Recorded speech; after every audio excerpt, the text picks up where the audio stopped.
दोस्तों, आज की कहानी उन लोगों के लिए है जो व्यक्ति हमेशा चिंता में डूबे रहते हैं और भविष्य की चिंता में अपना वर्तमान भी खराब करते हैं और अपने काम को कर्तव्य न मानकर काम को बोझ की तरह समझते हैं एवं हमेशा अपने जीवन में परेशान रहते हैं। तो बिना देर किए कहानी को शुरू करते हैं। दोस्तों, इस कहानी के बारे में अपनी राय जरूर बताना। प्राचीन समय की बात है। एक राज्य में एक राजा राज करता था। उसका राज्य सुख वैभव से संपन्न था। धन धान्य की कोई कमी नहीं थी। राजा और प्रजा खुशी खुशी अपना जीवन यापन कर रहे थे। एक वर्ष उस राज्य में भयंकर अकाल पड़ा। पानी की कमी से फसलें सूख गईं। ऐसी स्थिति में किसान राजा को लगान नहीं दे पाए।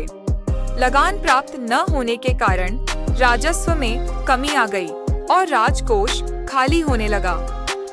यह देख राजा चिंता में पड़ गया। हर समय वह सोचता रहता कि राज्य का खर्च कैसे चलेगा। अकाल का समय निकल गया। स्थिति सामान्य हो गई, किंतु राजा के मन में चिंता घर कर गई। हर समय उसके दिमाग में यही रहता कि राज्य में पुनः अकाल पड़ गया तो क्या होगा। इसके अतिरिक्त भी अन्य चिंताएं उसे घेरने लगी। पड़ोसी राज्य का भय, मंत्रियों का षड्यंत्र जैसी कई चिंताओं ने उसकी भूख प्यास और रातों की नींद छीन ली। वह अपनी इस हालत से परेशान था, किंतु जब भी वह राजमहल के माली को देखता तो आश्चर्य में पड़ जाता। दिन भर मेहनत करने के बाद वह रूखी सूखी रोटी भी छक्कर खाता और पेड़ के नीचे मजे से सोता। कई बार राजा को उससे जलन होने लगती। एक दिन उसके राज दरबार में एक सिद्ध साधु पधारे। राजा ने अपनी समस्या साधु को बताई और उसे दूर करने का सुझाव मांगा। साधु राजा की समस्या अच्छी तरह समझ गए थे। वे बोले, राजन, तुम्हारी चिंता की जड़ राजपाट है। अपना राजपाट पुत्र को देकर चिंता मुक्त हो जाओ। इस पर राजा बोला, गुरुवर, मेरा पुत्र मात्र 5 वर्ष का है। वह अबोध बालक राजपाट कैसे संभालेगा? तो फिर ऐसा करो कि अपनी चिंता का भार तुम मुझे सौंप दो। साधु बोले। राजा तैयार हो गया और उसने अपना राजपाट साधु को सौंप दिया। इसके बाद साधु ने पूछा, अब तुम क्या करोगे? राजा बोला, सोचता हूँ कि अब कोई व्यवसाय कर लूं, लेकिन उसके लिए धन की व्यवस्था कैसे करोगे? अब तो राजपाट मेरा है, राजकोष के धन पर भी मेरा अधिकार है, तो मैं कोई नौकरी कर लूंगा।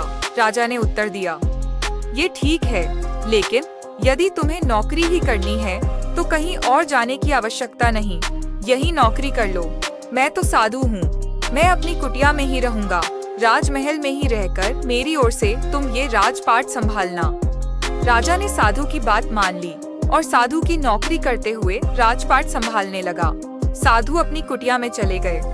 कुछ दिन बाद साधु पुनः राजमहल आए और राजा से भेंट कर पूछा, कहो राजन, अब तुम्हें भूख लगती है या नहीं, और तुम्हारी नींद का क्या हाल है? गुरुवर, अब तो मैं खूब खाता हूँ और गहरी नींद सोता हूँ। पहले भी मैं राजपाट का कार्य करता था, अब भी करता हूँ। फिर ये परिवर्तन कैसे? ये मेरी समझ के बाहर है। राजा ने अपनी स्थिति बताते हुए प्रश्न भी पूछ लिया।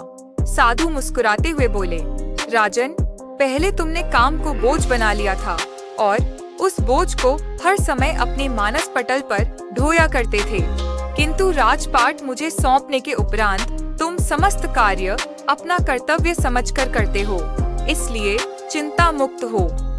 शिक्षा।